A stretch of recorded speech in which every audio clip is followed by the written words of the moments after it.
Hola a todos. Soy Valeria Mendoza. Tengo 29 años y mi vida dio un giro tan dramático que parece sacado de una película. Una noche de tormenta en Austin, Texas, mi padre, con el rostro enrojecido por la ira, me gritó: «¡Fuera de aquí!», mientras arrojaba mis pertenencias al césped empapado por la lluvia, el viento aullando como un lamento. Pasé esa noche acurrucada en mi viejo Toyota Corolla, llorando hasta que no me quedaron lágrimas, con el corazón destrozado por la traición de alguien en quien confiaba con todo mi ser. Pero 24 horas después, estaba girando la llave de una mansión frente al mar en Malibú, California, valorada en $50 millones. La vida puede ser un torbellino impredecible, donde aquellos que amas te dan la espalda y un desconocido, alguien que nunca conociste, te convierte en su heredera, cambiando tu destino para siempre. Antes de sumergirnos en esta montaña rusa de traición, redención y un nuevo comienzo, déjenme saber en los comentarios desde dónde me están viendo y no olviden darle like si alguna vez sintieron que su familia los dejó solos. Prepárense, porque esta es una historia épica de resiliencia, amor y la construcción de un legado que nunca imaginé. Crecí en un suburbio de clase media en Austin, Texas, en una casa ranchera de ladrillo rojo, con un porche cubierto de bugambillas rosadas que trepaban como enredaderas vivas. Un roble centenario dominaba el patio trasero, sus ramas gruesas proyectando sombras que parecían contar historias al atardecer. La casa no era lujosa, pero tenía un encanto acogedor. Suelos de madera que crujían con cada paso, una chimenea en la sala donde colgábamos calcetines navideños hechos a mano, y una cocina que siempre olía a café recién hecho o a las galletas de canela que mi madre horneaba los fines de semana. El vecindario, con sus calles arboladas y casas similares, estaba en un buen distrito escolar, algo que para mi padre, Carlos Mendoza, era una prioridad absoluta, una especie de evangelio que guiaba sus decisiones. Papá era gerente en el Austin Community Bank, donde trabajó durante 27 años con una dedicación que rayaba en lo obsesivo. Era un hombre de rutinas inquebrantables, como un reloj suizo humano. Llegaba a casa a las 6:15 p.m. En punto, se sentaba en su sillón de cuero marrón con el Austin American Statesman, tomaba café negro en una taza de cerámica que mamá le había regalado en su 10º aniversario, con las palabras «Siempre tuyo» grabadas en el borde, y revisaba las finanzas familiares con la precisión de un contable. Cada domingo, sacaba una libreta de cuero negro y anotaba los gastos de la semana, desde la factura del gas hasta el costo de mi almuerzo escolar. «La disciplina es la clave, Valeria», me decía, ajustándose las gafas de montura metálica. «Sin ella, el mundo se desmorona». Sus palabras eran una lección constante, pero también una jaula invisible que nunca supe cómo romper.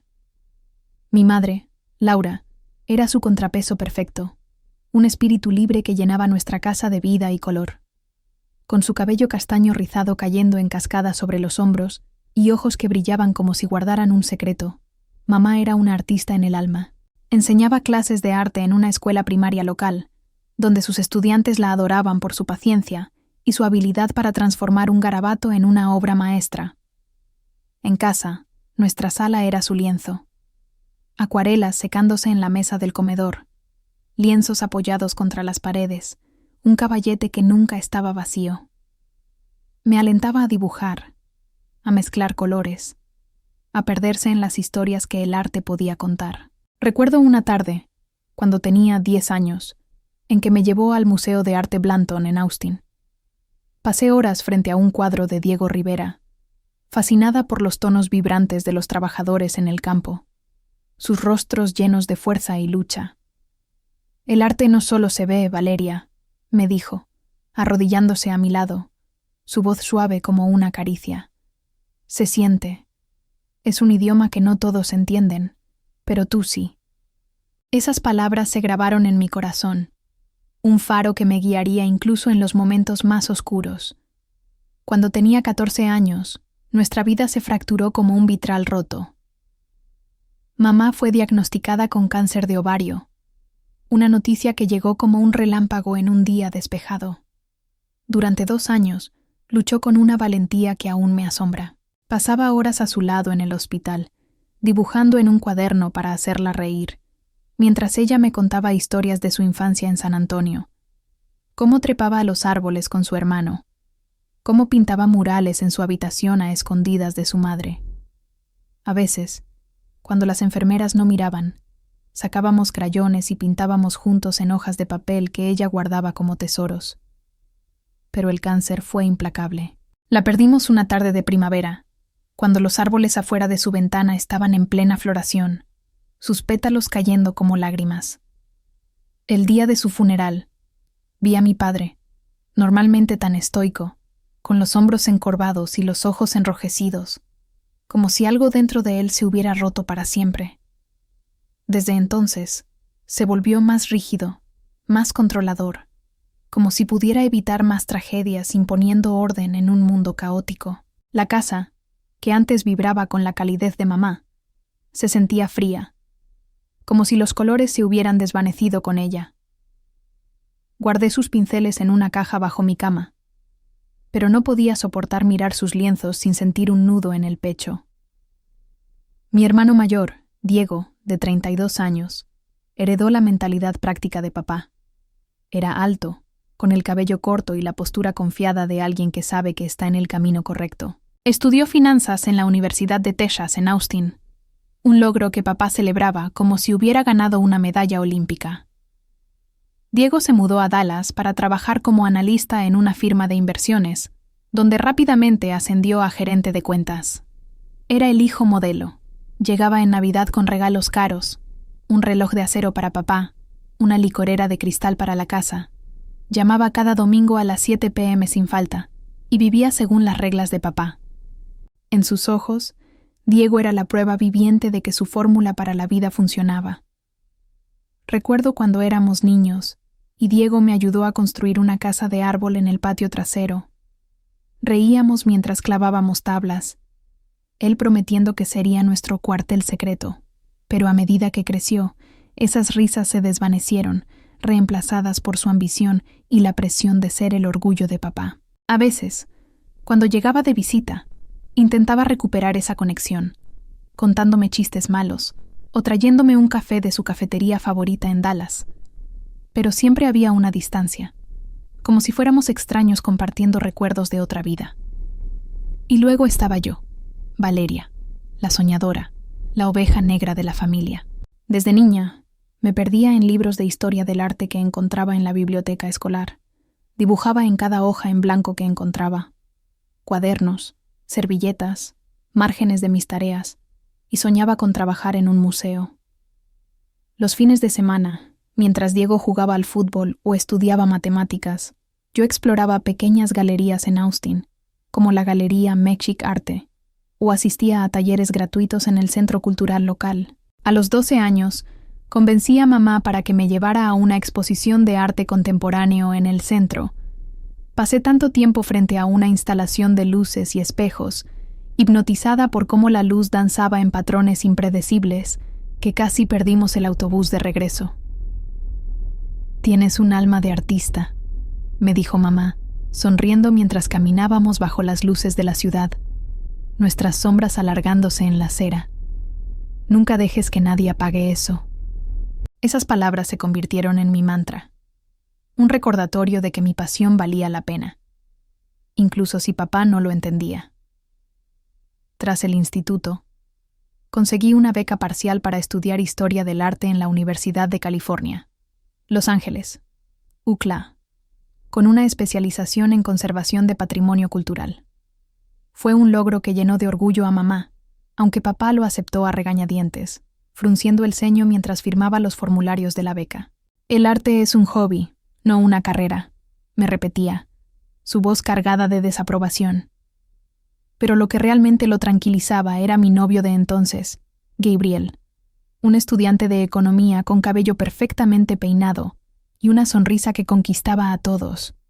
Papá lo veía como una influencia estabilizadora. «Ese chico tiene los pies en la tierra», decía, dándole una palmada en la espalda durante las cenas familiares. «Quizá te ayude a enfocarte en algo práctico».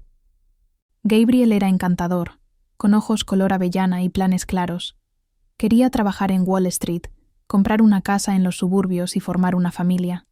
Papá lo adoraba, invitándolo a cenas donde hablaban de inversiones, mercados y tasas de interés mientras yo picoteaba mi comida, sintiéndome como una extraña en mi propia casa.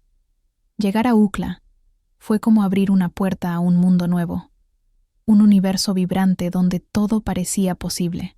El campus, con sus edificios de ladrillo rojo, palmeras que se mecían con la brisa del Pacífico y estudiantes de todas partes del mundo, era un lugar lleno de energía. Mis clases de historia del arte eran un banquete para mi mente. Estudiábamos el Renacimiento italiano con sus frescos imponentes, el expresionismo alemán con sus colores crudos, las instalaciones contemporáneas que desafiaban las nociones de lo que el arte podía ser.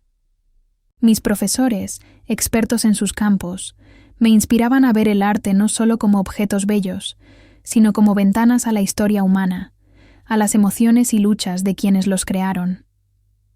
En mi primer año, tomé un curso sobre arte mesoamericano, donde estudié los murales de Teotihuacán y las esculturas mayas, fascinada por cómo cada pieza contaba una historia de fe, poder y sacrificio. Cada clase era un recordatorio de por qué había elegido este camino, un eco de las palabras de mamá sobre sentir el arte en el alma. En mi segundo año, me inscribí en un curso sobre conservación de arte, donde aprendí a restaurar pinturas y esculturas, a preservar el pasado para las generaciones futuras. Recuerdo la primera vez que trabajé en un lienzo del siglo XIX, una pintura al óleo con grietas finas como telarañas. Con un pincel fino y una solución química, eliminé capas de suciedad, revelando colores que habían estado ocultos durante décadas. Fue como devolverle la vida a una historia olvidada. Mi profesora, la doctora Helen Ramírez, una experta en restauración, me observó trabajar y dijo: «Tienes manos firmes y un corazón que entiende lo que restaura. Eso es raro». Sus palabras me dieron la confianza para soñar en grande, para imaginar un futuro donde pudiera preservar el arte que amaba. En mi tercer año, conseguí una pasantía en el Museo J. Paul Getty, una experiencia que marcó un antes y un después. Mi trabajo consistía en catalogar piezas en los almacenes del museo, asistir en la restauración de obras y ayudar a montar exposiciones. Recuerdo un día en que ayudé a desembalar una escultura de Bernini para una exposición temporal. Mis manos temblaban al tocar el mármol, sabiendo que había sido esculpido siglos atrás por un maestro. Pasaba horas en los almacenes, rodeada de cajas de madera y estantes llenos de tesoros, vasijas griegas, retratos renacentistas, máscaras africanas. Aprendí a leer registros de procedencia, a limpiar esculturas sin dañarlas, a montar vitrinas que contaran una historia. Cada día en el Getty era un regalo, una conexión con el legado de mi madre.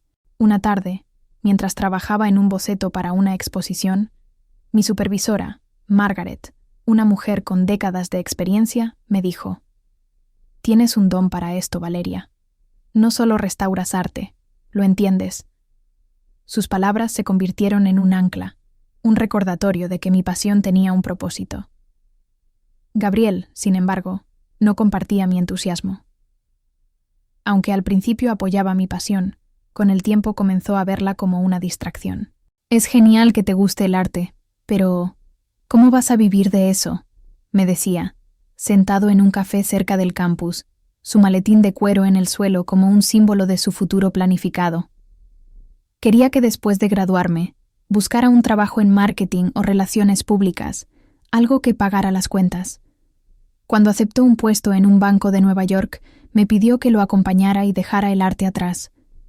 «No puedes vivir de sueños, Valeria», insistió, su voz cargada de frustración. Estábamos en un parque del campus, bajo un roble que dejaba caer hojas secas a nuestro alrededor. Necesitamos estabilidad, un plan. La ruptura fue dolorosa, como arrancar una parte de mí misma. Pero supe que no podía renunciar a lo que me hacía sentir viva. Me quedé en Los Ángeles, determinada a construir mi futuro en el mundo del arte. Tras graduarme con honores, conseguí un trabajo en la Galería Solis, una galería pequeña pero prestigiosa en Santa Mónica. Mi trabajo incluía catalogar colecciones, coordinar con artistas y ayudar a montar exposiciones que atraían a coleccionistas, críticos y amantes del arte. El sueldo era modesto, apenas suficiente para pagar un alquiler compartido en una ciudad tan cara como Los Ángeles, así que decidí volver a casa de papá en Austin para ahorrar dinero. No fue una decisión fácil, sabía que vivir con él sería un desafío, pero no esperaba que se convirtiera en una pesadilla. Mudarme de nuevo a mi antigua habitación en Austin fue como retroceder en el tiempo, pero sin la calidez de mi infancia. Las paredes seguían decoradas con mis dibujos de la secundaria, paisajes torpes que intentaban capturar las colinas de Texas, retratos de mamá que nunca terminé porque me dolía demasiado mirarlos. Pero la casa ya no se sentía como hogar. Sin mamá, todo era diferente. Papá había guardado sus cosas en cajas, pero dejó intacto su pequeño estudio de arte en el sótano, con sus lienzos cubiertos de sábanas, como fantasmas que no podía enfrentar. Cada mañana, tomaba el autobús a la estación de tren para ir a la galería, un trayecto de 1 hora que me daba tiempo para reflexionar, escuchar música en mis auriculares o garabatear en mi cuaderno. Regresaba agotada por la noche, solo para enfrentar las miradas desaprobadoras de papá durante la cena. ¿Cuándo vas a buscar un trabajo de verdad? Se convirtió en su mantra, sus palabras cortantes como un cuchillo.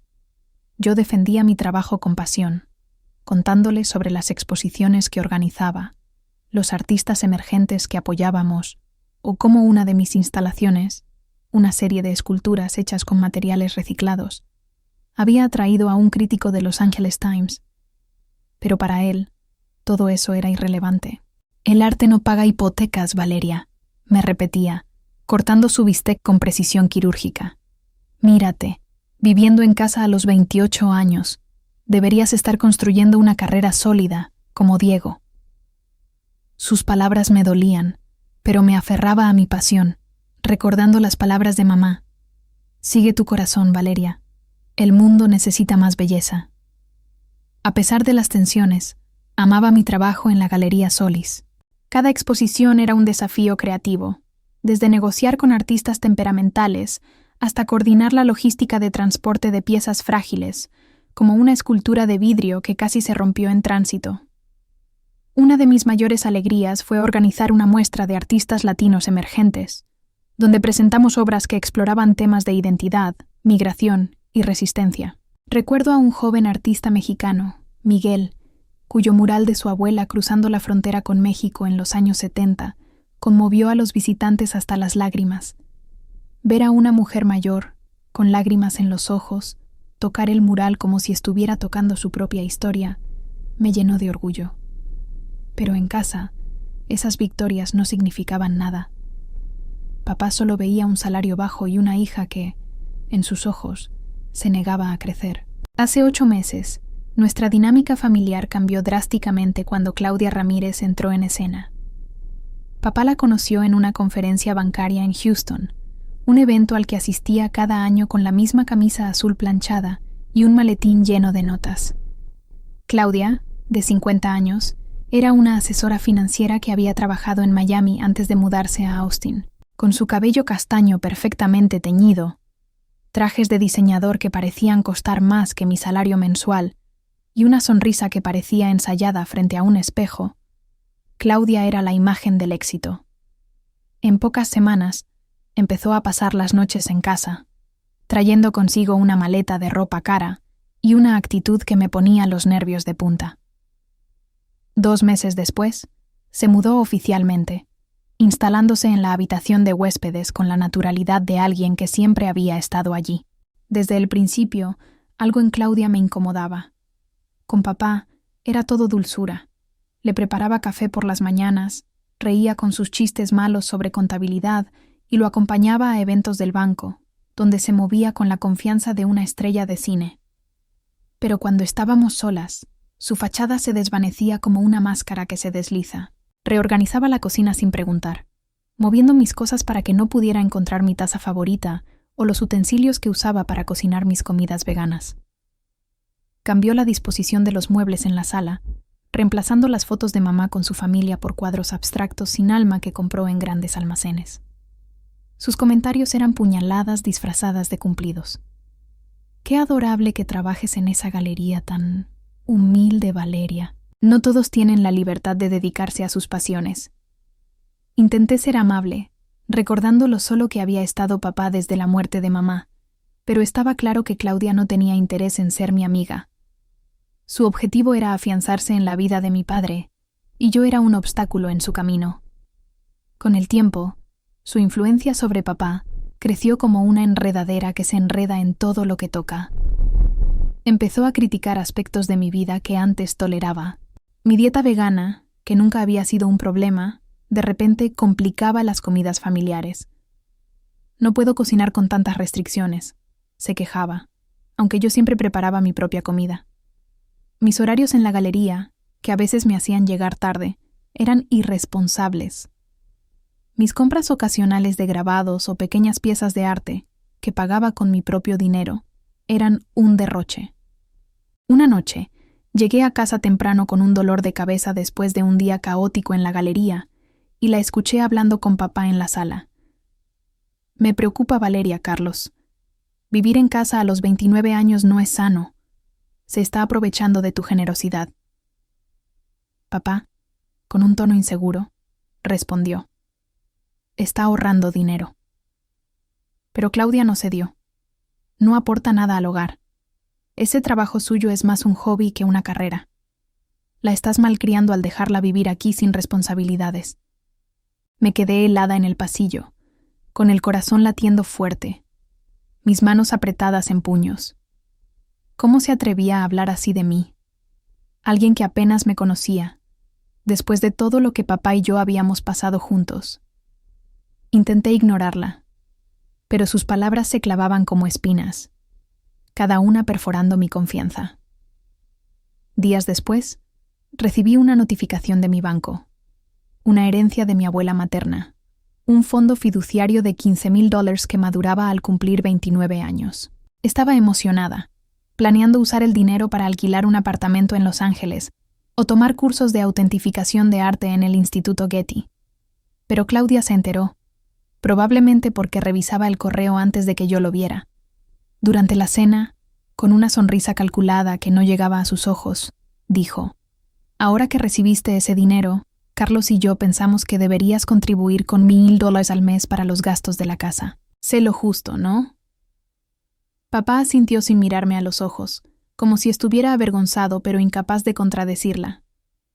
Me quedé sin palabras, pero accedí, aunque eso significaba retrasar mis planes de independencia. Escribí el primer cheque a nombre de Carlos Mendoza y lo dejé en la mesa de la cocina, sintiendo que mi sueño de libertad se desvanecía con cada trazo de la pluma. Las tensiones en casa se volvieron insoportables, como vivir en una casa donde cada rincón estaba minado. Claudia continuó reclamando territorio, como si estuviera marcando su dominio. Redecoró la sala, reemplazando las fotos de mamá con su familia por cuadros genéricos que parecían sacados de una tienda de decoración barata. El pequeño jardín de hierbas que mamá había plantado en el patio trasero y que papá había cuidado con devoción durante años fue reemplazado por un patio de concreto más práctico. Cada cambio borraba un pedazo de nuestra historia, haciéndome sentir como una extraña en mi propio hogar. La casa, que una vez había sido un refugio lleno de risas y colores, ahora era un campo de batalla emocional donde cada día traía una nueva afrenta. Una tarde, llegué a casa con un fuerte dolor de cabeza después de un día largo en la galería, donde habíamos tenido problemas con una entrega de esculturas frágiles.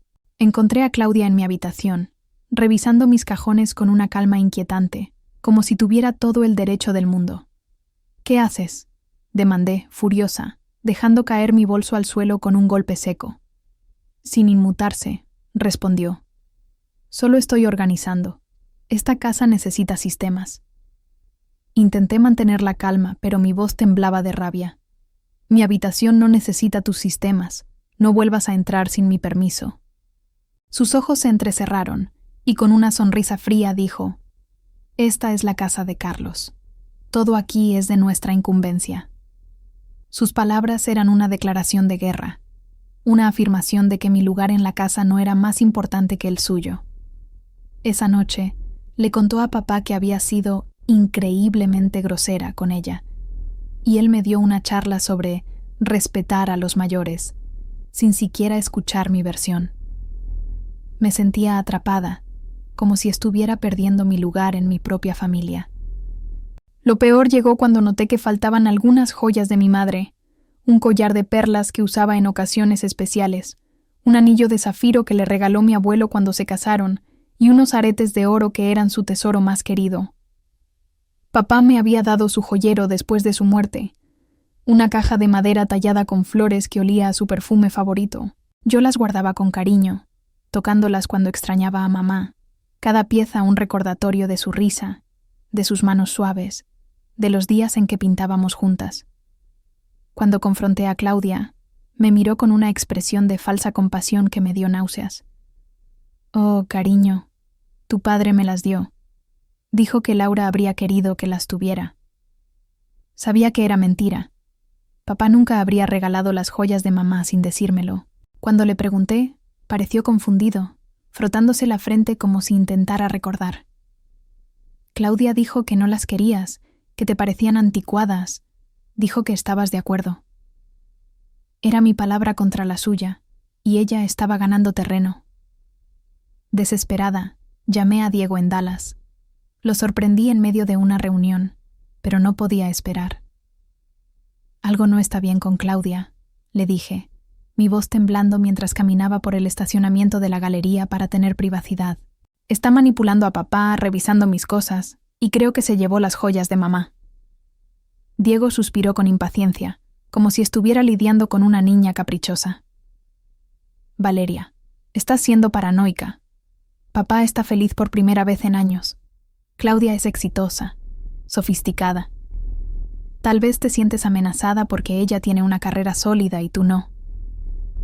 Sus palabras me dolieron más que cualquier cosa que Claudia hubiera dicho. Diego, mi hermano, el que una vez me llevó a caballito por el patio y me ayudó a construir una casa de árbol, me había dado la espalda. Colgué el teléfono, sintiéndome más sola que nunca, atrapada en una casa que ya no reconocía como mía. Todo cambió un martes por la mañana, mientras ayudaba a la dueña de la galería, la señora Elena Torres, con unos documentos bancarios para una exposición de artistas locales. Elena, una mujer de unos 60 años con una melena plateada y un sentido del humor agudo, me había tomado bajo su ala desde que empecé en la galería. Mientras revisábamos transacciones en su computadora, vi algo que me heló la sangre. Una transferencia de $30,000 desde la cuenta personal de mi padre a una cuenta a nombre de Claudia Ramírez. No era una cuenta conjunta, era solo de ella. Mi corazón latía tan fuerte que pensé que Elena lo notaría. Intenté mantener la calma y le pedí que ampliara la pantalla, fingiendo que necesitaba verificar un detalle. Allí estaba, claro como el día, con la fecha de la semana anterior. «¿Todo bien, Valeria?», preguntó Elena, notando mi palidez. «Solo algo personal», murmuré, incapaz de explicar más. Esa noche, cuando todos estaban fuera, me colé en el estudio de papá, un espacio que olía a papel viejo y a su loción de afeitar. Encontré un cajón cerrado con llave en su escritorio, pero logré abrirlo con un clip, algo que había aprendido de Diego cuando éramos niños y queríamos espiar los regalos de Navidad. Dentro había estados de cuenta escondidos, mostrando transferencias a la cuenta de Claudia que sumaban casi $150,000 en 4 meses. Cada una estaba marcada como consultoría financiera, una excusa tan absurda que me dio rabia. Tomé fotos de todo con mi celular, mis manos temblando de rabia y miedo. Esto no era un error. Claudia estaba robando sistemáticamente el dinero de mi padre, y él no tenía idea. Cuando Claudia regresó de una salida de compras, cargada con bolsas de boutiques caras, la confronté en la cocina. La luz de la lámpara sobre la isla de granito iluminaba su rostro, haciendo que su maquillaje perfecto pareciera una máscara. «Sé lo que estás haciendo», dije, mostrando las fotos en mi teléfono. «Estás robando el dinero de mi padre». Por un instante, vi el pánico en sus ojos, una grieta en su fachada impecable. Pero rápidamente se recompuso, con una sonrisa que parecía tallada en hielo. «Son transferencias para una casa de retiro que estamos planeando en Miami. Carlos está al tanto de todo. Su voz era suave, pero había un filo en ella, como si me desafiara a probar lo contrario. Entonces no te importará que se lo pregunte, respondí, grabando la conversación en secreto con una aplicación que había descargado esa misma mañana. Antes de que pudiera reaccionar, Claudia me arrancó el teléfono de las manos, borró las fotos y la grabación, y me miró con desprecio. Pequeña estúpida, siseó, acercándose tanto que podía oler su perfume caro, un aroma empalagoso que me dio náuseas. Aprende cuál es tu lugar. Estaba temblando de rabia, pero le dije, esto no termina aquí. Mañana iré al banco, tienen registros. Claudia sonrió de una manera que me dio escalofríos, sus labios rojos curvándose en una mueca cruel. Ya veremos, dijo, y se fue, dejando un rastro de perfume que se quedó en el aire como una amenaza. Esa noche, todo se derrumbó. Cuando papá llegó a casa, Claudia estaba en la sala, llorando con un moretón falso en la mejilla, claramente maquillado con una precisión que solo alguien tan calculadora como ella podía lograr. Estaba sentada en el sofá, con un pañuelo en la mano, interpretando el papel de víctima como si hubiera ensayado toda su vida. Intenté hablar con Valeria sobre contribuir más a la casa, Carlos, y se puso furiosa. Me golpeó, sollozó, señalando su mejilla. Corrí al salón, incrédula, mi corazón latiendo tan fuerte que sentía que iba a explotar. Eso es mentira. Ella está robando tu dinero, papá. Revisa tus estados de cuenta. Están en tu escritorio. Pero Claudia, con voz suave y venenosa, intervino. Ya revisé, cariño. No hay nada. Valeria debe haberlos escondido para causar problemas. Papá, con el rostro rojo de ira, me gritó. Basta, Valeria. Claudia me advirtió que estaba celosa de nuestra relación. Nunca pensé que caerías tan bajo. Intenté defenderme, mi voz quebrándose. Por favor, papá, revisa tu cuenta. Ella ha transferido $150,000. Tengo pruebas. Pero Claudia había sido más rápida. Los documentos ya no estaban en el escritorio. ¡Suficiente!, rugió papá, su voz resonando en la sala como un trueno. Acusar a Claudia de robo, atacarla físicamente. ¿Qué te ha pasado? Fuera de mi casa, ahora. Intenté suplicar, con lágrimas corriendo por mi rostro, sintiendo que el suelo se abría bajo mis pies. Papá, por favor, escúchame. Soy tu hija. Pero él estaba cegado por la furia, sus ojos llenos de una decepción que nunca había visto antes. «Ahora, Valeria», gritó, señalando la puerta con un dedo tembloroso. Lo que siguió fue la experiencia más humillante de mi vida. Papá me siguió a mi cuarto mientras empacaba una maleta con ropa, mis cuadernos de dibujo, mi laptop y algunos recuerdos.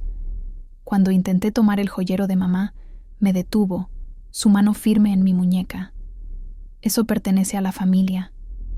«Soy tu familia», grité, rota, las lágrimas quemándome los ojos. «Ya no», respondió, su voz baja pero cortante como un cuchillo. Esas palabras se clavaron en mi corazón, dejando una herida que aún siento. Bajo la lluvia torrencial, papá arrojó mis pertenencias al césped.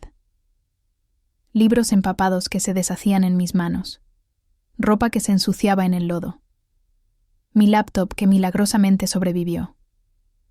Los vecinos miraban desde sus ventanas, sus siluetas recortadas contra las cortinas, testigos silenciosos de mi humillación. Metí lo que pude en mi viejo Toyota Corolla, un auto de 12 años con un motor que tosía y un interior que olía a café derramado. Conduje hasta el estacionamiento de la galería, donde pasé la noche reclinada en el asiento del conductor, llorando hasta quedarme sin lágrimas. El sonido de la lluvia golpeando el techo era lo único que llenaba el silencio de mi soledad. Mi teléfono se quedó sin batería, completando mi aislamiento del mundo. A la mañana siguiente, la señora Elena Torres me encontró en el baño de la galería, lavándome la cara con agua fría y cepillándome los dientes con un cepillo que guardaba en mi bolso. Elena, con su melena plateada y una calidez que me recordaba a mamá, me miró con preocupación, sus ojos suaves pero penetrantes. Valeria, ¿qué pasó?, preguntó, su voz suave pero firme. Entre sollozos, le conté todo. Las mentiras de Claudia, las transferencias fraudulentas, la furia de mi padre, la humillación de ser expulsada. Sin dudarlo, me dio el día libre y llamó a mi amiga Camila, una compañera de UCLA que vivía en un apartamento cerca de la galería. «Te vas a quedar con Camila hasta que resuelvas esto», insistió, poniéndome un café en las manos y un brazo alrededor de mis hombros. «No estás sola, Valeria. Vamos a superar esto». Camila llegó en menos de una hora, con su cabello rizado recogido en una coleta y una sonrisa que me hizo sentir menos rota.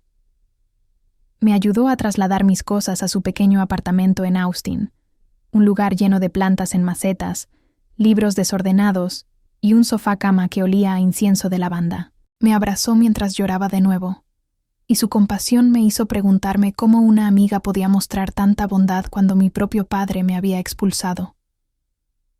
«Quédate todo el tiempo que necesites», dijo Camila, preparándome una taza de té de manzanilla y sentándose a mi lado en el sofá. «Eres mi familia ahora».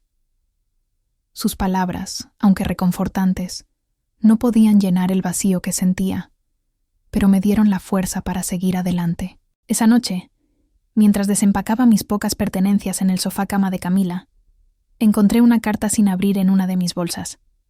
Era de un bufete de abogados en Malibú, Ramírez & Asociados. La había recibido semanas atrás, y la había ignorado, pensando que era correo basura. Con manos temblorosas la abrí. «Estimada señorita Mendoza, representamos el patrimonio del fallecido Antonio Salazar. Como albacea de su testamento, le informamos que usted ha sido nombrada la única beneficiaria de su considerable herencia. El señor Salazar, su tío abuelo materno, falleció el mes pasado a los 94 años. Por favor, contáctenos para discutir los detalles». No podía creerlo. Mamá había mencionado a su tío Antonio alguna vez, un hombre excéntrico que se alejó de la familia para seguir su pasión por el arte y los negocios inmobiliarios. Era el rebelde que eligió la libertad sobre las expectativas familiares, el que se mudó a California y nunca regresó. Según mamá, tenía un espíritu libre, como ella, pero la familia lo había desterrado por no seguir el camino tradicional. Llamé al número del bufete con el corazón en la garganta. Javier Ramírez, el abogado, respondió con una voz calma y profesional. «Hemos estado intentando contactarla, señorita Mendoza. ¿Podría venir a Malibú para discutir la herencia en persona? El patrimonio cubrirá todos los gastos de su viaje». Dudé, sintiéndome avergonzada por mi situación. «No estoy segura de poder permitírmelo ahora», admití, mi voz apenas un susurro. Ramírez respondió suavemente. «No se preocupe. Todo está arreglado. ¿Mañana le vendría bien?». 24 horas después, estaba sentada en una oficina elegante en Malibú, frente a Javier Ramírez, un hombre de unos 60 años con cabello plateado y ojos amables detrás de unas gafas de diseñador. La oficina, con paredes de vidrio y vistas al Océano Pacífico, estaba decorada con muebles modernos y un cuadro abstracto que parecía un rozco, sus colores suaves difuminándose como un atardecer. Ramírez me recibió con una sonrisa cálida, como si estuviera acostumbrado a dar noticias que cambiaban vidas. «Antonio Salazar fue un hombre extraordinario», comenzó, deslizando una carpeta de cuero hacia mí. «Hizo su fortuna en bienes raíces en los años 60, comprando terrenos en la costa de California cuando nadie veía su potencial. Pero su verdadera pasión era el arte. Construyó una de las colecciones privadas más impresionantes del país». Me mostró una foto de un anciano con los mismos ojos cálidos de mi madre, parado frente a una galería con una sonrisa tímida. Llevaba una chaqueta de lino y un sombrero de ala ancha, como si perteneciera a otra época. Nunca se casó ni tuvo hijos, pero seguía de cerca a su familia, especialmente a usted. Sabía de su trabajo en la Galería Solis y de su amor por el arte. Ramírez explicó que Antonio me había dejado una herencia de 50 millones, incluyendo una mansión en Malibú valorada en 20 millones, una colección de arte de 25 millones y 5 millones en activos líquidos. No puede ser, murmuré, atónita, sintiendo que el suelo se movía bajo mis pies. Me entregó una copia del testamento, donde mi nombre estaba escrito en letras claras, junto con una nota escrita a mano por Antonio. Para Valeria, la única que entenderá. Me sentía mareada, como si el mundo hubiera girado sobre su eje. Ayer estaba durmiendo en mi auto, sin hogar, sin familia. Hoy me decían que era heredera de una fortuna. Ramírez continuó, su voz tranquila como un ancla en mi torbellino emocional. La mansión está lista para usted. Rosa, la ama de llaves, lleva 30 años trabajando para Antonio y está preparada para recibirla. También hay un jardinero, Carlos, y un equipo de seguridad que mantiene la propiedad. Me mostró fotos de una mansión mediterránea con jardines impecables, una piscina infinita que parecía fundirse con el océano y vistas al Pacífico que quitaban el aliento. Todo esto es suyo, dijo. Hay un auto esperándola para llevarla cuando esté lista. Firmé algunos documentos preliminares, todavía en shock, y Ramírez me dio una tarjeta de débito temporal para mis necesidades inmediatas. Hablaremos pronto sobre los detalles legales, dijo sonriendo. Por ahora, váyase a casa. Un chofer me llevó a la mansión, que superaba cualquier expectativa. La entrada estaba flanqueada por palmeras altas y un camino circular de adoquines que brillaban bajo el sol de California. La casa era una obra maestra de arquitectura mediterránea, con arcos elegantes, paredes blancas que reflejaban la luz y techos de tejas rojas que parecían pintados contra el cielo azul. Al entrar, un vestíbulo con un candelabro de cristal y suelos de mármol me dio la bienvenida. Las paredes estaban adornadas con obras de arte. Un Picasso vibrante con colores audaces que parecían danzar. Un Matisse sereno que capturaba la calma del mar. Esculturas de Rodin que parecían cobrar vida bajo los rayos del sol que entraban por los ventanales. Rosa, una mujer de cabello gris con mechones oscuros y una sonrisa cálida, me recibió en la puerta. Bienvenida, señorita Valeria. Su tío hablaba mucho de usted. Estaría feliz de verla aquí. Su voz tenía un acento suave, probablemente mexicano, que me recordaba a mi abuela materna. Me dio un recorrido que me dejó sin aliento. La mansión tenía 9 dormitorios, cada uno decorado con muebles de diseño y detalles únicos, lámparas de Tiffany con vidrieras coloridas, alfombras persas tejidas a mano, cabezales de cama tallados en madera de roble. Había 12 baños, algunos con mosaicos que parecían sacados de un palacio italiano, con grifos dorados y espejos antiguos. La biblioteca, con estanterías de caoba que llegaban al techo, estaba llena de libros de arte, historia y filosofía, muchos con anotaciones en los márgenes hechas por Antonio. El comedor formal, con una mesa de roble para 25 personas, tenía vistas a un jardín de rosas que florecía en tonos de rojo, blanco y amarillo. La cocina profesional, con encimeras de granito negro y electrodomésticos de acero inoxidable, era el sueño de cualquier chef. Rosa me explicó que Antonio contrataba a un chef, también llamado Antonio, para eventos especiales, pero que por ahora me había dejado comida preparada en el refrigerador, ensaladas frescas, tamales caseros y un flan que olía a vainilla. La suite principal, en el ala este del segundo piso, era un mundo aparte. Tenía un balcón privado con vistas al Océano Pacífico, donde las olas rompían suavemente contra la costa, enviando un rocío salado que podía oler desde allí. El armario, más grande que mi antigua habitación en Austin, estaba vacío pero impecable, con estantes de madera de cerezo y espejos de cuerpo entero.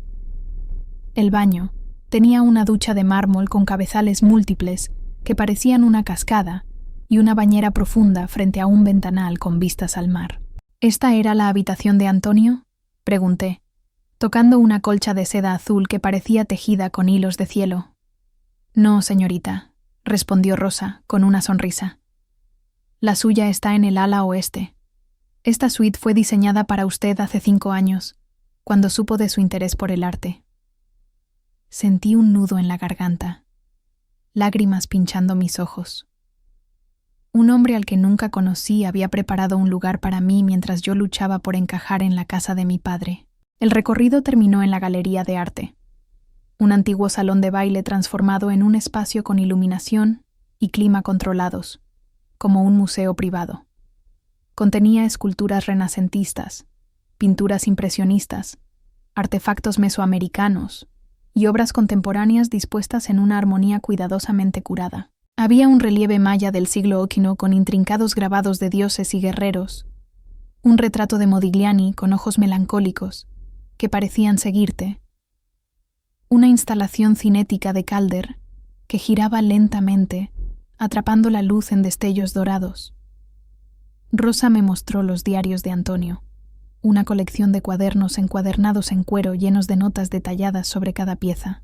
Las historias detrás del arte eran tan importantes para él como las obras mismas, dijo. Abrí un diario al azar y leí sus reflexiones sobre una escultura de bronce de Degas, detallando su origen en una subasta en París en 1978 y su significado personal como un recordatorio de la fragilidad humana. Me sentí conectada con él, como si compartiéramos un idioma secreto que nadie en mi familia había entendido. Esa noche, me quedé en el balcón de la suite, mirando el reflejo de la luna en el océano. La mansión era hermosa, pero abrumadora, como un vestido que no estaba segura de poder llenar. ¿Realmente pertenecía aquí? ¿Podría manejar la responsabilidad de una herencia tan grande? Dormí mal, soñando con el rostro furioso de mi padre y la sonrisa cruel de Claudia, mezclados con imágenes de un anciano escribiendo mi nombre en su testamento. Me desperté varias veces, sudando, con el corazón acelerado, preguntándome si esto era real o si despertaría de nuevo en mi auto bajo la lluvia. A la mañana siguiente, desperté con el amanecer, los rayos del sol filtrándose por las cortinas de lino y pintando la habitación de tonos dorados. Bajé a la cocina, donde Rosa estaba preparando café en una máquina que parecía salida de un café de lujo. Me sirvió una taza y me invitó a desayunar en el balcón, donde una mesa de hierro forjado ofrecía vistas al océano. Mientras comíamos croissants calientes, fruta fresca y yogur con miel, Rosa compartió historias sobre Antonio. Era reservado pero generoso. Apoyaba a artistas emergentes con becas anónimas, leía 3 periódicos cada mañana, The New York Times, Los Angeles Times y The Wall Street Journal, y tenía un sentido del humor seco que hacía reír a todo el personal. Una vez, contó, organizó una cena para un grupo de artistas locales y se pasó la noche sirviendo vino él mismo, diciendo que los mejores anfitriones son los que trabajan más. ¿Por qué se alejó de la familia?, pregunté, curiosa, sosteniendo mi taza para calentarme las manos. Rosa consideró sus palabras, mirando el horizonte. Eligió el arte y la libertad sobre las expectativas familiares. Su padre quería que trabajara en el negocio familiar de bienes raíces en Texas, pero él quería construir algo propio. Cuando lo rechazaron, se fue a California y nunca miró atrás. Pero nunca dejó de querer a su familia, especialmente a tu madre. Guardaba todas sus cartas, las leía cuando estaba solo. Después del desayuno, exploré el estudio de Antonio, un espacio acogedor con sillas de cuero gastadas, paredes llenas de libros y un escritorio de caoba cubierto de recuerdos. Una pluma estilográfica, un pisapapeles de cristal, una foto en blanco y negro de él en una playa con un joven que parecía ser su hermano. Encontré una carpeta etiquetada Laura, con cartas de mi madre que abarcaban décadas. En una, escrita cuando yo tenía 10 años, mamá hablaba de mi obsesión por dibujar. Valeria se pasa horas con sus lápices de colores, creando mundos enteros. Tiene tu espíritu, tío. Otra, escrita poco antes de su muerte, mencionaba mi decisión de estudiar arte en UCLA. Estoy tan orgullosa de ella, aunque Carlos no lo entiende. Espero que algún día pueda seguir su pasión sin miedo. También encontré una carpeta marcada Valeria, con recortes de mis exposiciones estudiantiles, una copia de mi tesis de UCLA sobre la conservación de murales mexicanos y un folleto de la Galería Solis con mi nombre en la lista de personal. Antonio había seguido mi vida desde lejos, como un guardián silencioso que nunca conocí. Sentí una mezcla de gratitud y tristeza. Había tenido un aliado en mi familia, alguien que entendía mi pasión, y ahora estaba gone antes de que pudiera conocerlo. En los días siguientes, comencé a explorar Malibú, un mundo muy diferente al de Austin. Las playas eran prístinas, con arenas doradas y olas que rompían suavemente, dejando espuma blanca que se desvanecía en la orilla. Las palmeras se mecían con la brisa, y las calles estaban llenas de boutiques de lujo con escaparates que exhibían vestidos de diseñador y joyas que costaban más que mi auto. Las cafeterías orgánicas servían lates de cúrcuma y batidos verdes, y las mansiones que salpicaban las colinas hacían que la mía pareciera modesta.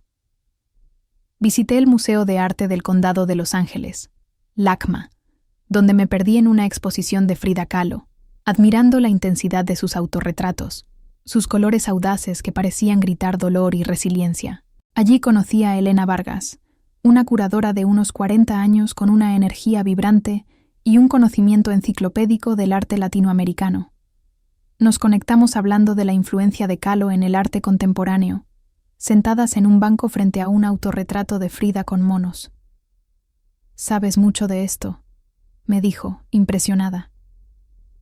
«Trabajé en una galería en Santa Mónica», respondí, aún no lista para revelar mi nueva realidad. «Deberíamos tomar un café algún día. La comunidad artística aquí es más pequeña de lo que parece». Esa invitación marcó el inicio de mi nueva vida social en Malibú. Con el tiempo, desarrollé una rutina que me ayudó a encontrar mi lugar en este mundo nuevo. Por las mañanas, leía los diarios de Antonio, sumergiéndome en sus historias sobre el arte y sus reflexiones personales. Cada entrada era como una conversación con él, una ventana a su mente. Escribía con una prosa poética, describiendo no solo las obras, sino las emociones que evocaban. Una pintura de Monet lo hacía pensar en la fugacidad del tiempo. Una escultura africana le recordaba la resiliencia humana.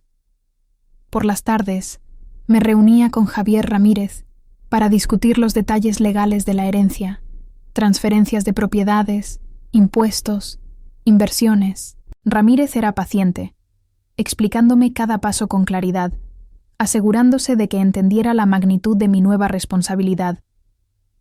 Me recomendó un contador, una mujer llamada Sofía Delgado, que me ayudó a organizar las finanzas de la herencia, y un asesor de inversiones que trabajaba con coleccionistas de arte. Por las noches, me sentaba en el balcón, mirando el océano y planeando mi futuro. Sabía que no quería simplemente vivir en una mansión y disfrutar de la riqueza. Quería hacer algo significativo, algo que honrara el legado de Antonio y el espíritu de mi madre. Me uní a la Sociedad de Preservación de Malibú, un grupo dedicado a proteger la arquitectura histórica y los sitios culturales de la zona. En mi primera reunión, conocí a Marcos León, un arquitecto de 60 años con una barba canosa y un entusiasmo contagioso por la historia. Había trabajado con Antonio en proyectos de restauración, incluyendo la preservación de una misión española del siglo XVIII. Era uno de nuestros mayores benefactores, me dijo, con una sonrisa nostálgica. Financiaba programas educativos para escuelas locales y nunca pedía reconocimiento. Una vez donó $500,000 para restaurar un mural en una escuela primaria, solo porque quería que los niños vieran arte todos los días. Cuando mencioné que era su sobrina nieta, los ojos de Marcos se iluminaron. Se nota que tienes su pasión. Él estaría orgulloso. Mi herencia se hizo pública cuando el Malibu Times publicó un artículo. Heredera del patrimonio Salazar llega a Malibú. De repente, mi buzón se llenó de invitaciones a galas, aperturas de galerías y eventos benéficos. También recibí llamadas de gestores financieros, casas de subastas y organizaciones que buscaban mi patrocinio. Ramírez me aconsejó ser selectiva. Antonio era cuidadoso con su tiempo y su dinero. No necesitas estar en todas partes solo porque puedes. Siguiendo su ejemplo, acepté solo las invitaciones que resonaban con mis valores, como una exposición en el Getty sobre arte indígena americano y una cena benéfica para un programa de arte para niños. En la cena, conocí a Sarah Kim, una educadora que dirigía talleres de arte para jóvenes en riesgo. Su pasión por usar el arte como terapia me inspiró. y comenzamos a hablar sobre posibles colaboraciones. A medida que me adaptaba a mi nueva vida, una idea comenzó a tomar forma. Quería crear algo propio, algo que combinara mi herencia con mi pasión por el arte. Decidí fundar la Fundación Mendoza Salazar, dedicada a apoyar artistas emergentes y ofrecer educación artística a estudiantes de comunidades desfavorecidas. Contraté a un equipo de arquitectos para convertir una parte de la mansión en oficinas para la fundación, diseñando un espacio funcional pero elegante con paredes blancas, suelos de madera y grandes ventanales que dejaban entrar la luz del océano.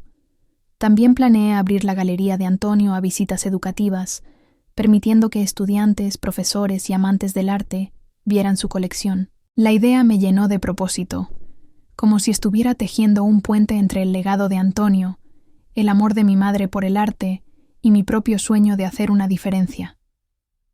3 meses después de mudarme a Malibú, recibí una llamada de Camila mientras tomaba un café en una terraza frente al mar, con el sonido de las olas de fondo. «Valeria, tu hermano Diego me contactó», dijo, con un tono cauteloso. Vio un artículo en una revista de arte sobre la Fundación Mendoza Salazar y se dio cuenta de que eras tú. Quiere encontrarte. Mi estómago se apretó. No estaba lista para enfrentar a mi familia, no después de cómo me habían dado la espalda. Respondí a su correo con un mensaje breve. «Estoy bien. No necesito nada. Te contactaré cuando esté lista». Pero en el fondo, sabía que el pasado no se quedaría en silencio por mucho tiempo. Una semana después, Rosa me avisó desde el interfono de la entrada.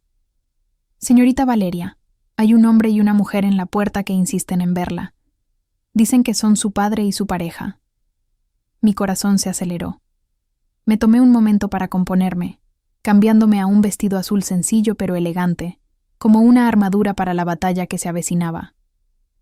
Bajé al salón formal, un espacio con techos altos, paredes blancas y una vista panorámica del océano. Papá estaba de pie junto a la chimenea, mirando un cuadro de Monet con una expresión de incomodidad. Parecía más delgado, con nuevas arrugas alrededor de los ojos y el cabello más gris de lo que recordaba. Claudia, impecable en un traje de lino blanco, examinaba una escultura de Brancusi con una codicia que no podía disimular, sus dedos rozando el bronce como si estuviera calculando su valor. «Es original», dije fríamente rompiendo el silencio. «Vale unos $3 millones». Ambos se volvieron, sorprendidos. Claudia recuperó su compostura rápidamente, mostrando una sonrisa practicada que no llegaba a sus ojos. «Valeria, querida, qué lugar tan magnífico. Estábamos tan preocupados por ti». Papá dio un paso adelante, con una expresión de culpa que no podía ocultar. «Encontramos tu fundación gracias a Diego. ¿Por qué no nos contaste sobre esto?» «¿Cuándo debería haberlo hecho?», respondí, mi voz firme a pesar del nudo en mi pecho. «¿Antes o después de que me echaras de casa y arrojaras mis cosas bajo la lluvia?» Papá flinched, sus manos apretándose en puños. Claudia intervino con su tono meloso, como si estuviera actuando en una obra ensayada. «Eso es agua pasada, querida. Somos familia después de todo. Deberíamos celebrar tu buena fortuna juntos». La audacia de sus palabras me dejó sin aliento. «¿Por qué están aquí?», pregunté, cortante, cruzando los brazos. Claudia, sin perder la sonrisa, respondió: «Hemos estado pensando que, con tus nuevas circunstancias, podrías necesitar ayuda para gestionar todo esto. Es mucha responsabilidad para alguien tan joven. Carlos tiene experiencia financiera y yo soy especialista en gestión de patrimonio». Ahí estaba, la verdadera razón de su visita. Mi dinero, mi herencia, el mismo objetivo que Claudia había perseguido desde el principio, pero ahora con un nuevo blanco. «Tengo asesores, gracias», dije fríamente, señalando la puerta con un gesto sutil. Papá finalmente habló, su voz temblorosa. «Valeria, quiero disculparme por lo que pasó. No manejé bien las cosas. Cuando vi el artículo sobre tu fundación, me di cuenta de lo increíble que eres. Estoy orgulloso de lo que estás haciendo». Sus palabras podrían haberme conmovido meses atrás, pero ahora sonaban vacías, como un guión aprendido. ¿Estás orgulloso de mí o de mi riqueza?, pregunté, mirándolo directamente a los ojos. ¿Habrías venido a buscarme si estuviera viviendo en un apartamento modesto en Los Ángeles? Papá pareció herido, pero Claudia intervino de nuevo, su voz goteando con descendencia. La familia es la familia, sin importar las circunstancias. Deberíamos dejar atrás el pasado y avanzar juntos. Su falsa sinceridad me hizo hervir la sangre. Caminé hacia una mesa auxiliar y tomé un control remoto, presionando un botón que bajó una pantalla en la pared. Antes de hablar de avanzar, resolvamos el pasado, dije, mi voz fría como el acero. Presioné otro botón y apareció un video de seguridad del día antes de que me echaran, mostrando a Claudia entrando en mi habitación, revisando mis cosas y guardándose las joyas de mi madre en su bolso. Claudia palideció, sus manos temblando ligeramente. La mansión tiene un sistema de seguridad excelente, expliqué, manteniendo la calma. Cuando llegué, pedí que enviaran todas mis pertenencias desde el apartamento de Camila. Entre ellas estaba el joyero vacío de mamá. Me pareció sospechoso, así que pedí a mi equipo de seguridad que investigara. Son muy minuciosos. Cambié la pantalla, mostrando imágenes de Claudia en joyerías de Austin vendiendo las piezas de mi madre. Recuperamos 3 de ellas en casas de empeño y tiendas de consignación, dije. Y luego están estos. Mostré los estados de cuenta que había fotografiado, detallando las transferencias de $150,000 a la cuenta de Claudia, marcadas como consultoría financiera. Papá, atónito, se volvió hacia ella, su rostro pálido. ¿Es esto cierto? Me dijiste que Valeria no quería esas joyas. Claudia, con el rostro descompuesto, intentó defenderse, su voz subiendo de tono. Crecé, Carlos. Ella no las usaba, solo las guardaba en una caja polvorienta. Yo les di valor.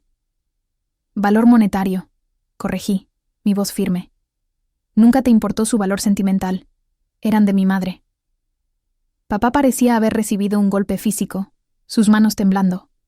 ¿Cómo pudiste?, murmuró, su voz quebrada.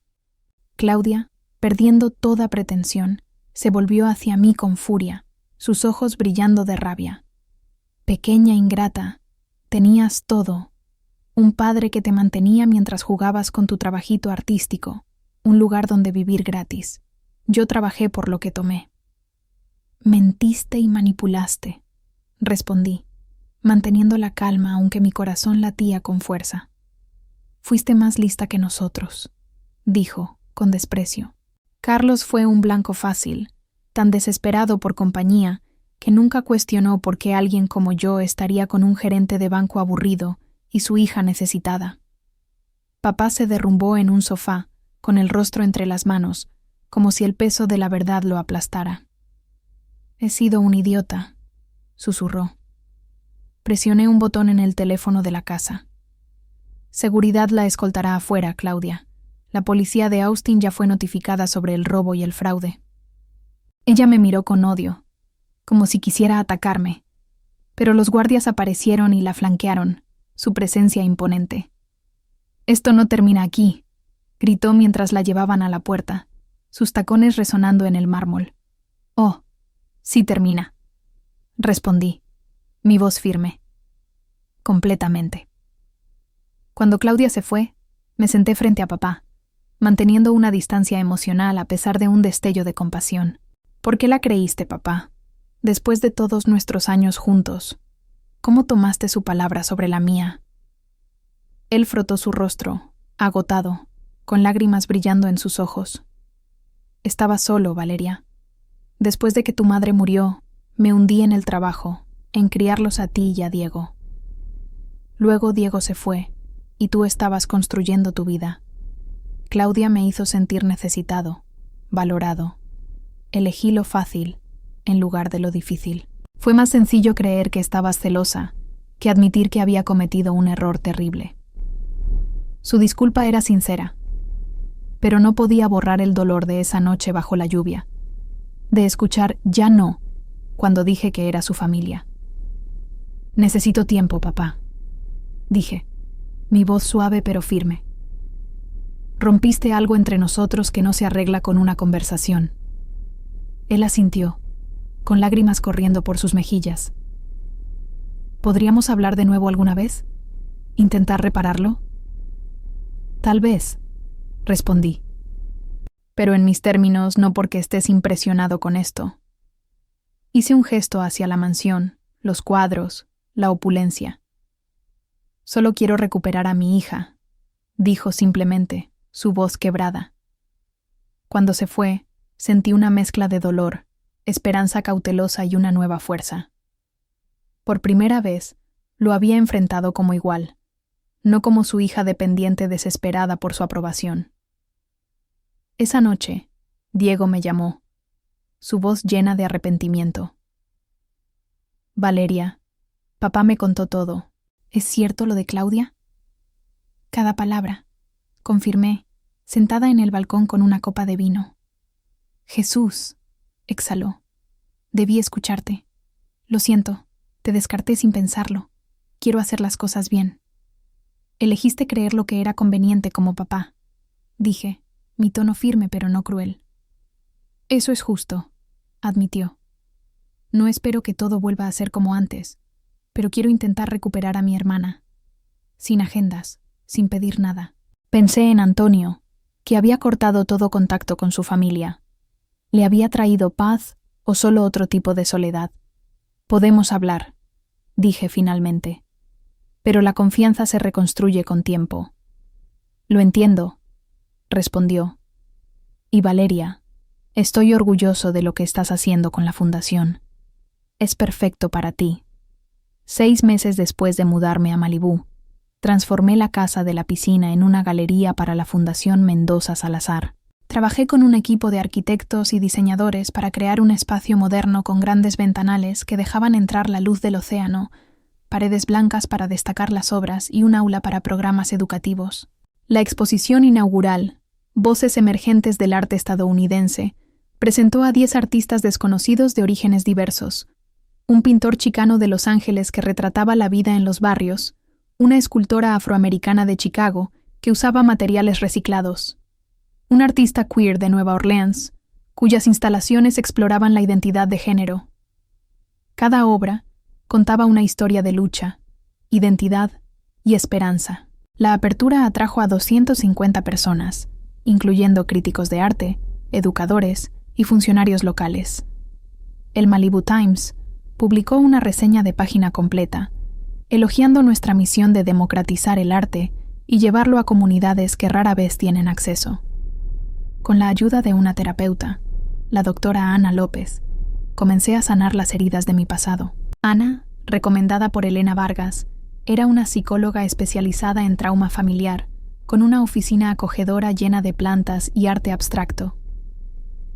En nuestras sesiones semanales, trabajamos en el dolor de la traición de mi padre, el abandono de Diego y el sentimiento de no ser suficiente que había cargado desde la muerte de mamá.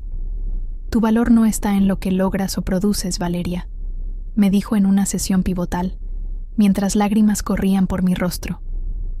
Eres valiosa por ser quien eres, por tu pasión, tu corazón. Esas palabras fueron como una llave que abrió una puerta cerrada dentro de mí, dándome permiso para existir sin justificarme constantemente. Ana también me ayudó a procesar la culpa que sentía por mi nueva riqueza, un sentimiento que no esperaba. No elegiste esta herencia, dijo, pero puedes elegir qué hacer con ella. Úsala para crear algo que refleje quién eres. Mi relación con papá mejoró lentamente, como un lienzo que se restaura pincelada a pincelada. Pasamos de llamadas incómodas cada mes a visitas ocasionales en Malibú. Él vendió la casa de Austin, diciendo que tenía demasiados recuerdos dolorosos, y se mudó a un condominio en Dallas, un espacio moderno que parecía reflejar un nuevo comienzo. También comenzó a ver a un terapeuta, trabajando en su propio dolor y los patrones que lo hicieron vulnerable a alguien como Claudia. Durante su última visita, caminamos por la playa al atardecer, las olas lamiendo nuestras sandalias. Siempre pensé que te protegía al empujarte hacia una carrera práctica, admitió, mirando el horizonte. Tenía miedo de que lucharan financieramente, como mis padres, pero nunca vi cómo el arte te llenaba de una manera que el dinero nunca podría. Por primera vez lo entendí, y yo nunca entendí lo aterrador que debió ser criar a 2 hijos solo después de que mamá murió. Respondí, mi voz suave. Ambos hicimos lo mejor que pudimos con lo que sabíamos. Nos abrazamos, un abrazo tentativo pero sincero, el primero en años que no se sentía forzado. Diego también se acercó, volando a Malibú varias veces para ayudarme con los aspectos legales de la fundación. Contrató a un abogado especializado en organizaciones sin fines de lucro para asegurarnos de que todo estuviera en orden. Durante sus visitas, vi destellos del hermano con el que jugaba de niña antes de que las expectativas de papá y su ambición nos separaran. Una noche, mientras cenábamos en la terraza, me habló de su vida en Dallas, de la presión de ser el hijo perfecto y de cómo envidiaba mi valentía para seguir mi pasión. Nunca te lo dije, pero siempre admiré cómo te mantuviste firme, dijo, mirando su copa de vino. Yo solo seguí el camino que papá quería. Sus palabras abrieron una puerta a una relación nueva, una donde podíamos ser hermanos de nuevo, no competidores por el amor o la aprobación de papá. Claudia enfrentó consecuencias por sus acciones. Las pruebas que reuní, incluyendo las imágenes de seguridad y los estados de cuenta, llevaron a cargos por robo y fraude. Aceptó un acuerdo de culpabilidad para evitar un juicio, resultando en libertad condicional, pagos de restitución y 200 horas de servicio comunitario. Las investigaciones revelaron que había hecho lo mismo con otros hombres solitarios y financieramente estables en Miami y Houston, una estafadora profesional que se aprovechaba de la vulnerabilidad. Saber que había ayudado a detenerla me dio una sensación de justicia, aunque no borró el dolor de lo que había pasado. En medio de estos cambios, conocí a Javier Torres, un conservacionista de patrimonio de 31 años que trabajaba con la Sociedad de Preservación de Malibú. Nos conocimos en una reunión donde discutíamos la restauración de una misión histórica en la costa, un proyecto que Antonio había financiado parcialmente. Javier era alto, con cabello oscuro que caía sobre su frente y una risa que llenaba la habitación, cálida y genuina. Compartía mi amor por la historia y el arte, y pasamos horas hablando de la arquitectura colonial española, la importancia de preservar el pasado y las historias que los edificios antiguos cuentan. A diferencia de Gabriel, que veía mi pasión como una distracción, Javier la celebraba. «Tienes un ojo increíble para los detalles», me dijo una tarde mientras caminábamos por la playa, analizando los patrones de las olas y cómo reflejaban la luz. La fundación es una extensión de quién eres. Nuestra relación creció lentamente, construida sobre respeto mutuo y valores compartidos. Javier no estaba impresionado por mi riqueza.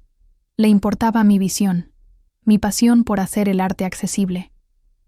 Me apoyó en la planificación de los programas de la fundación, sugiriendo ideas como talleres para artistas jóvenes y colaboraciones con escuelas locales. Una noche, mientras cenábamos en un restaurante frente al mar, con velas parpadeando entre nosotros, me tomó la mano y dijo: «Estás creando algo que cambiará vidas, Valeria. Antonio estaría orgulloso y yo también».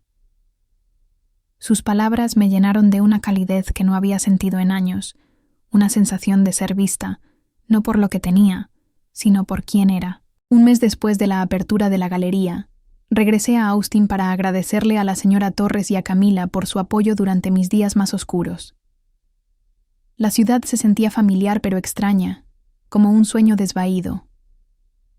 Conduje por la antigua casa de papá, ahora habitada por una familia joven con bicicletas infantiles en el camino y un columpio nuevo en el roble.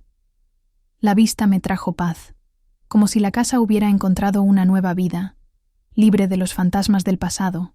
También me reuní con Claudia en una cafetería, contra el consejo de Javier. Quería cerrar ese capítulo, enfrentarla una última vez. Ella parecía más pequeña, menos intimidante, con ropa genérica y el cabello mostrando raíces oscuras.